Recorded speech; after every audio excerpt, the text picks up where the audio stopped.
Hello everyone, today I'm gonna be making Methi Malai Paneer and I'm gonna show you the ingredients that I need for that. Here I have paneer, so this is 341 grams of paneer. I have methi. I'm gonna be using this because I don't have fresh methi. I'm just gonna be using a little bit. Here I have one chopped onion, one chopped tomato. I have around 6 to 7 cloves of garlic. I have some ginger. I have around 7 to 8 cashews. These are soaked in water. I have a quarter onion chopped nicely. And then here I have some spices. I have jeera powder, half a teaspoon of jeera powder, half a teaspoon of coriander powder, half a teaspoon of kasoori methi, and half a teaspoon of garam masala, and here I have half an hour cream. All right, so I'm going to show you how to do it. So here's my pan. I have 2 tablespoons of oil in it. I'm just going to start adding the garlic, onion, and let them saute for a little bit. So here I added my garlic and my onion. I'm just going to let that saute for a bit. And don't worry about the texture. I know the pieces are big, but we just have to let them saute, all the mixture to saute, and then we have to grind it in a nice paste. So we're going to saute this for at least around 10 minutes, and then I'm going to add the ginger and the tomatoes. You can add the green chilies too. Right now I just add all my green chili or red chili at the end because I make this for kids as well. Alright, it's been 10 minutes and they look really nice. So I'm just going to add my ginger and tomatoes now. And there we go. I added my ginger and tomatoes. I'm just going to let this saute for another 10 minutes. I'm just going to add 1 teaspoon of salt so that makes everything soft and cooked properly. Alright, so I added 1 teaspoon of salt and now I'm going to just let that cook. And then I'm going to add my cashews, which have been soaked in water for 15 minutes. Alright, so it's getting cooked properly. Now I'm going to add my cashews.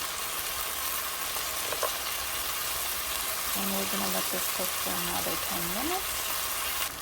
Alright, it's been 10 minutes and this has been cooked. I'm just going to add half a cup of water.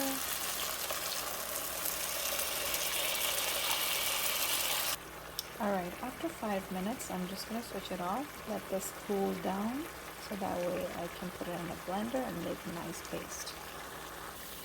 Alright, so the onion tomato mixture has been ready. I'm just going to switch this off, and we're going to let this cool down.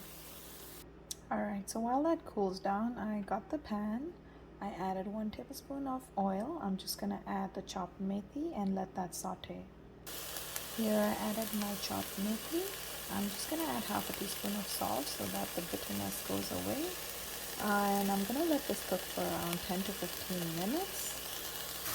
Alright, I added the salt and I'm just going to let this cook.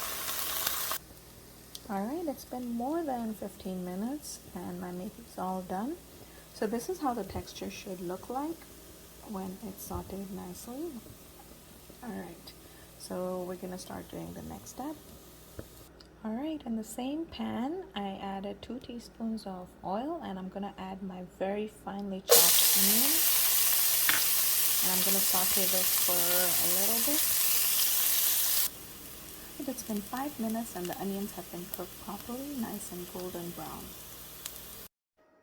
So here I'm going to blend the onion tomato mixture now. Alright, my mixture is all done. I'm just going to strain it in here and take out everything in a bowl. Alright, I strained everything together. I got a very nice smooth gravy over here. I got the same pan and now I added 2 teaspoons of butter. I'm just going to add the onions that we sauteed. And here are the onions that we sauteed. I'm going to add the methi. Alright, and now I'm just going to add 1 teaspoon of turmeric.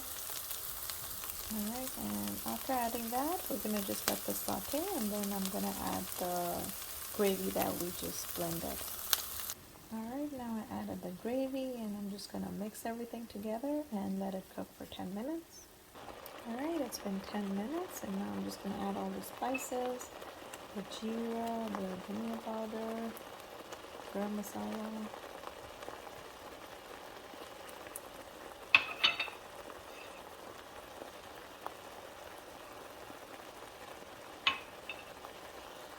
I'm gonna add half a cup of water. Alright, after adding the water, we're just gonna let it cook a little bit. You can taste the salt and check if you need to add more salt. I might add a little bit more. Alright, now I'm gonna add half a cup of cream, or you can add milk. Alright, I added the milk and cream mixed, and we're gonna just let it cook for 5 minutes. Then I'm gonna add the paneer in there, and that's ready to serve then. Alright, so I added a 1/4 teaspoon of sugar, and now I'm just gonna I put the paneer in, and it's all ready now. I'm just gonna put it in a serving bowl. And here we go, my Methi Malai Paneer is ready to serve. You can eat this with naan, roti, tandoori roti, anything you feel like. Alright, thank you for watching my video. Please like and subscribe.